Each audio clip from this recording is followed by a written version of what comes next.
Hello guys, good evening to all of you. I hope आप सब लोग ठीक होंगे।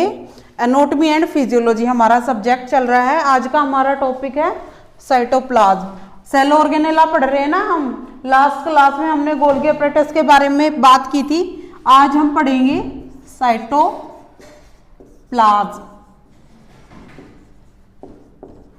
साइटोप्लाज्म क्या होता है? हमारा फ्लूइड होता है। ठीक है, फ्लूइड होता है। मैंने आप लोगों को बताया था ना सेल के डायग्राम में, सेल के अंदर हमारा फ्लूइड होता है जिसको हम क्या कहते हैं? साइटोप्लाज्म। ठीक है, फ्लूइड होता है ये। Fluid present inside the cell. Cell के अंदर जो फ्लूइड पाया जाता है उसको हम क्या कहते हैं? Cytoplasm. Contain cytosol which contain protein, carbohydrate, lipid and electrolyte.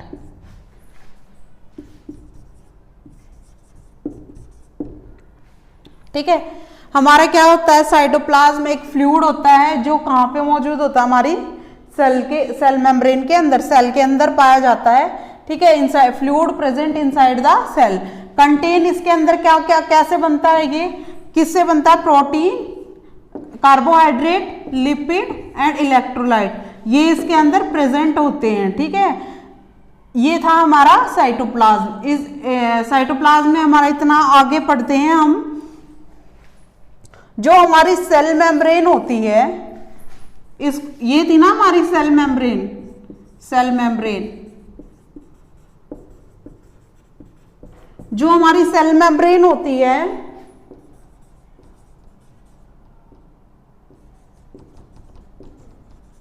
ये किससे बनी होती है? हमारी सेल मेम्ब्रेन, हमारी सेल मेम्ब्रेन बनी होती है फॉस्फोलिपिड से।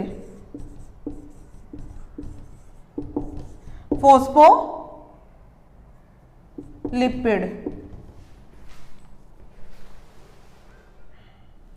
सेल मेम्ब्रेन, जो हमारी सेल मेम्ब्रेन है वो किससे बनी हुई है? फॉस्फोलिपिड से।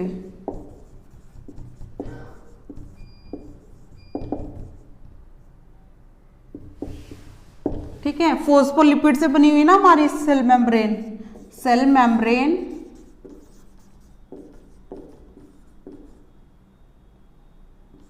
कंसिस्ट ऑफ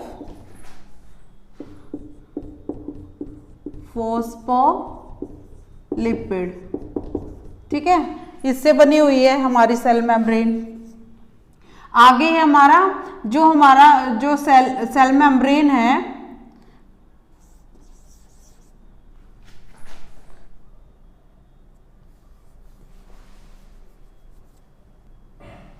जो हमारी सेल मेम्ब्रेन है,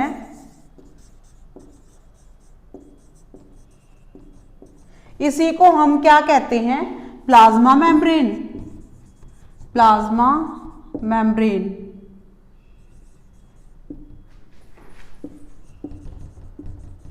एंड साइटोप्लाज्मिक मेम्ब्रेन। ठीक है, क्या है? सेल मेम्ब्रेन को ही हम प्लाज्मा मेम्ब्रेन कहते हैं एंड इसी को हम साइटोप्लाज्मिक मेम्ब्रेन कहते हैं। अब जो हमारी जो सेल मेम्ब्रेन है, सेल मेम्ब्रेन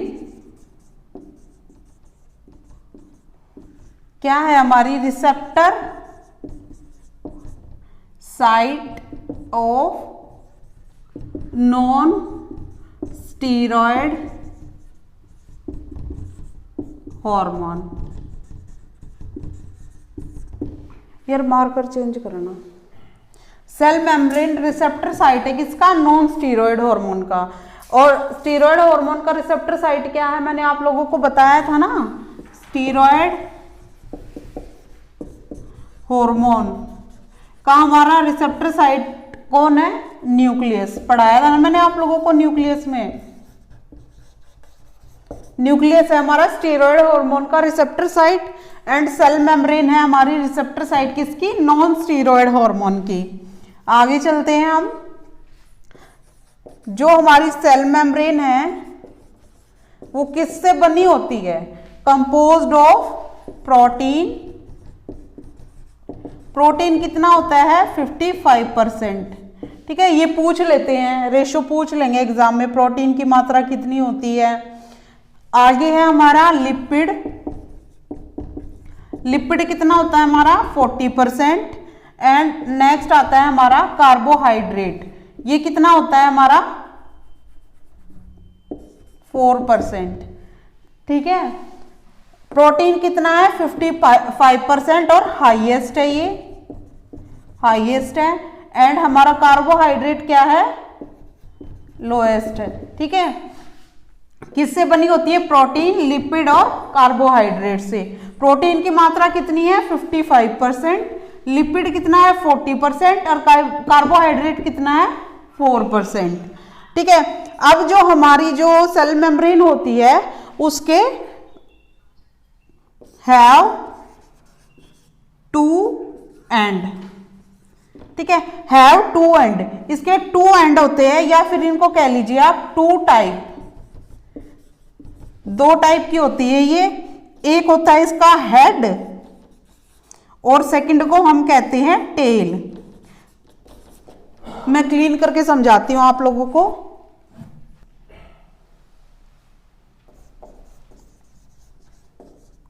मैंने आप लोगों को बताया ना हैव टू एंड या फिर टू टाइप क्या होते हैं। फर्स्ट है हमारा हेड, सेकंड है हमारा टेल। ठीक है, हेड और टेल, ये दो टाइप होते हैं हमारे सेल मेम्ब्रेन के। क्या होता है ये? क्या होते हैं? हाइड्रोफिलिक और हाइड्रोफोबिक होते हैं। ठीक है, कैसे मैं आप लोगों को समझाऊंगी अभी। डायग्राम में मैं रफली डायग्राम बना रही हूं आप लोगों को सिर्फ समझाने के लिए।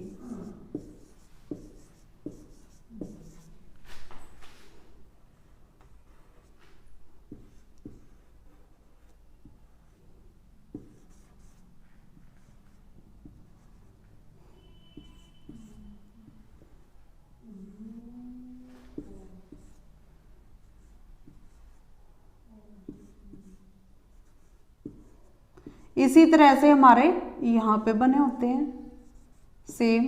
ठीक है, ये हमारी क्या है? ये हमारी पूरी सेल मेम्ब्रेन है।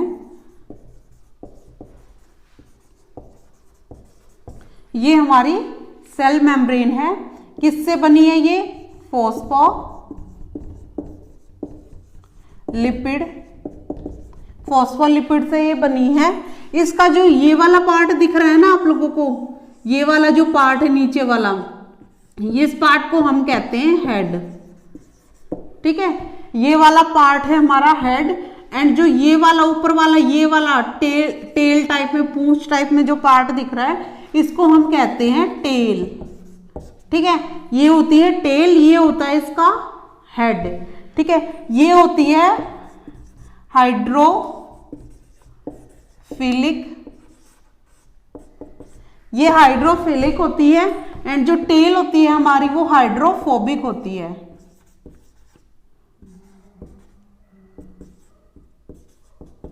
हाइड्रोफिलिक का और हाइड्रोफोबिक का मतलब है ये H2 लवर होती है, H2O लवर, वाटर लवर, और ये होती है H2O हीटिंग। एक पार्ट इसका जो है हमारी सेल मेम्ब्रेन का, एक पार्ट तो ऐसा होता है जिसको वाटर से प्यार होता है, दूसरा पार्ट हमारा जो होता है उसको वाटर से नफरत होती है। ठीक है, head and tail, head and tail, head with electrical charges and जो टेल होती है नो इलेक्ट्रिकल चार्जेस। ठीक है, जो हेड है हमारा वो क्या होता है, हाइड्रोफेलिक,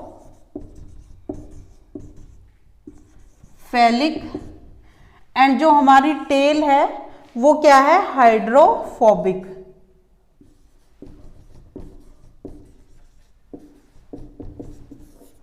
ये क्या है, H2O लवर, और ये क्या है, H2O हीटिंग। ठीक है, हाइड्रोफोबिक को यहीं से समझ जाना, हाइड्रोफोबिक मतलब फोबिया का मतलब क्या होता है, डर होता है ना, तो hydrophobic H2O hating and hydrophilic H2O lover. ठीक है, ये हमारा था सेल मेम्ब्रेन। अब हम कुछ अपने इंपॉर्टेंट क्वेश्चन डिस्कस करेंगे जो मोस्टली एग्जाम में पूछे जाते हैं एग्जाम पर्पज से अपने। ठीक है, important questions for exam. Exam के लिए इंपॉर्टेंट क्वेश्चन है हमारे जो कहां से आते हैं, लार्जेस्ट सेल और हमारा स्मॉलेस्ट सेल। लार्जेस्ट सेल की हम बात करें, लार्जेस्ट सेल मेल के अंदर, पहले हम मेल की बात करते हैं। मेल के अंदर लार्जेस्ट सेल हमारा कौन सा होता है, वो है हमारा न्यूरॉन। न्यूरॉन है जो हमारा लार्जेस्ट मेल सेल है। ठीक है, इसका डायमीटर कितना होता है,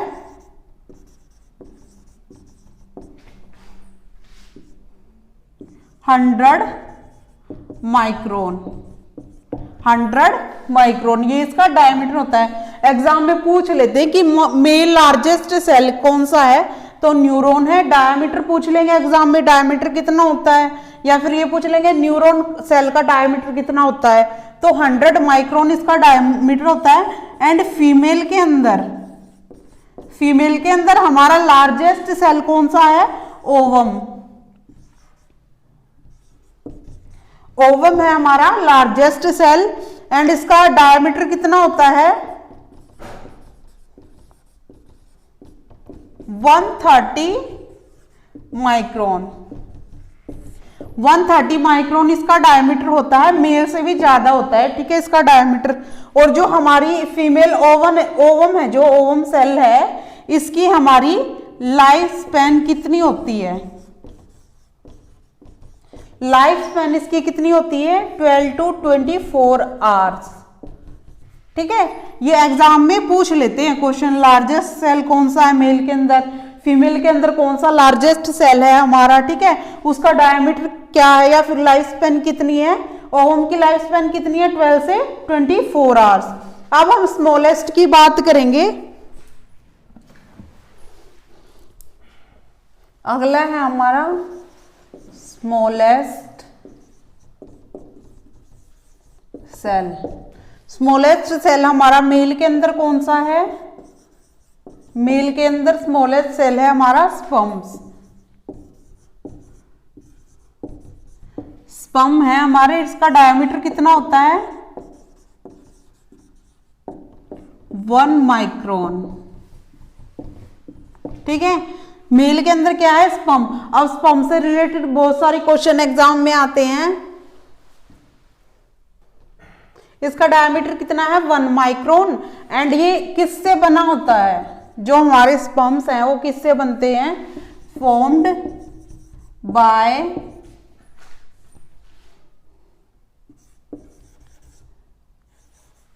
लीडिंग सेल ऑफ टेस्टिस। ठीक है, टेस्टिस के अंदर ये सेल होता है लीडिंग, इससे बनते हैं हमारे स्पर्म्स। ठीक है, आगे हम चलते हैं। इसका जो है लाइफ स्पैन कितनी है इसकी लाइफ स्पैन होती है हमारी 48 से 72 आवर्स की। 48 से 72 आवर्स की होती है इसकी लाइफ स्पैन। एंड जो हम मोनटॉक्स टेस्ट करते हैं टीबी के लिए, उसको भी हम चेक कितनी देर 48 से 72 आवर्स के बाद चेक करते हैं। ठीक है, ये एग्जाम में क्वेश्चन आ सकता है। अब हमारा स्पर्म है जो 1 ml जो स्पर्म होता है उसके अंदर कितने 1 ml सीमेन होगा हमारा। 1 ml सीमेन, 1 ml सीमेन के अंदर कितने स्पर्म्स होते हैं? 15 मिलियन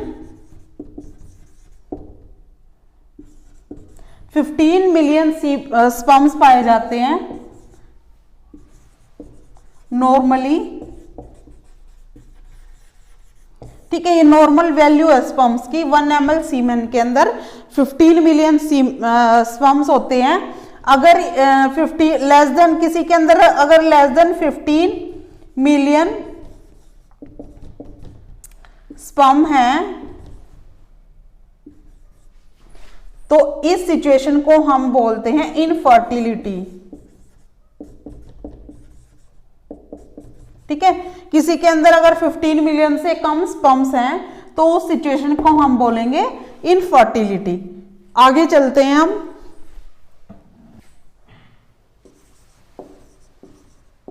हम लोग स्पर्म की बात कर रहे हैं। तो 1 जो कोइटस होता है, 1 कोइटस में 4 से 6 ml जो स्पर्म्स है वो निकलते हैं। एक कोइटस, जब एक कोइटस के अंदर 4 से 6 ml हमारे स्पर्म्स निकलते हैं। ठीक है, 4 से 6 ml। ये एग्जाम में क्वेश्चन पूछा जा सकता है कि एक कोइटस में कितने स्पर्म्स निकलते हैं, तो 4 से 6 ml निकलते हैं हमारे। आगे है हमारा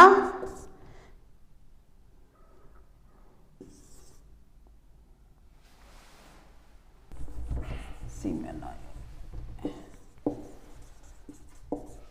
ठीक है, 1 कोइटस में हमारा 4 से 6 ml सीमेन निकलता है। और जो सीमेन जो हमारा होता है उसका कलर वाइट क्यों होता है? तो white colour due to seminal vesicles. ठीक है, सेमिनल वेसिकल्स की वजह से जो सीमेन है उसका कलर वाइट होता है। ठीक है, अब है सीमेन इजैकुलेशन के बाद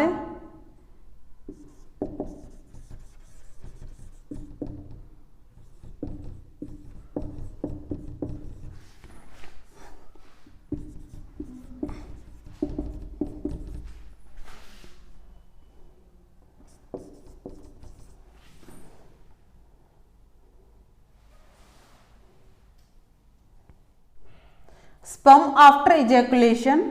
जो हमारे स्पर्म्स होते हैं जो आफ्टर इजैकुलेशन होने के बाद विद 30 मिनट टू 1 आवर, आधे घंटे से 1 घंटे के अंदर रीच कहां पे कर जाते हैं? एम्पुला के अंदर। एम्पुला के अंदर क्या होता है? Fertilisation.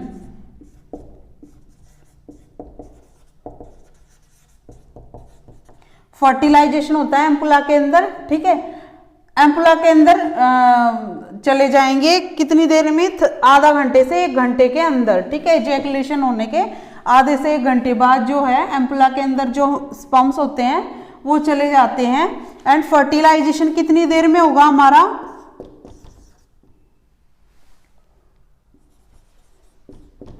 Fertilisation occur 6 to 8 hours. ठीक है, 6 से 8 घंटे के अंदर फर्टिलाइजेशन होगा हमारा। ठीक है,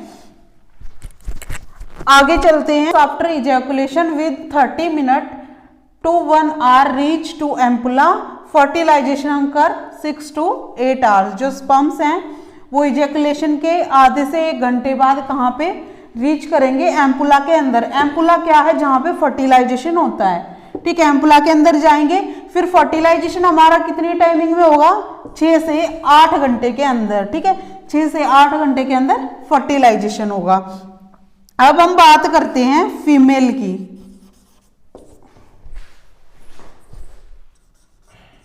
सेकंड क्या है हमारा?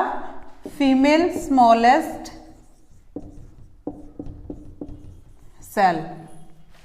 फीमेल स्मॉलेस्ट सेल हमारा कौन सा है? प्लेटलेट्स।